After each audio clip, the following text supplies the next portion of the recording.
Praise the Lord. Good morning. ఈరోజు దేవుని వాగ్దానం యోబు 42వ అధ్యాయం 2వ వచనం. నీవు ఉద్దేశించినది ఏదియు నిష్ఫలము కానేరదు. ఆమేన్. ప్రియమైన దేవుని బిడ్డలారా, అనేక విషయాలలో మనం ఆలోచిస్తూ ఇలా అయితే బాగుండు, అలా జరిగితే బాగుంటుంది అని మన మనస్సులో అనుకున్న సందర్భాలు ఎన్నో ఉంటాయి. చాలాసార్లు అవి జరిగి ఉండకపోవచ్చు. కానీ ప్రభువు ఈరోజు మనందరికీ ఇస్తున్న వాగ్దానం, నీవు ఉద్దేశించినది ఏదియు నిష్ఫలము కానేరదు. అవును, వాగ్దానం చేసిన దేవుడు నమ్మదగినవాడు. ఆయన మాట ఇచ్చి నెరవేర్చే దేవుడు. ఈ వాగ్దానం ఎత్తిపట్టి ప్రార్థించు, తప్పక నీ జీవితంలో నెరవేర్పును చూస్తావు.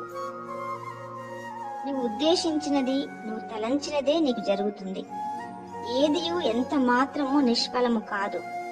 నీ ఆలోచనలే, నీ తలంపులే దేవుడు స్థిరపరిచి జరిగిస్తారు. ప్రార్థన.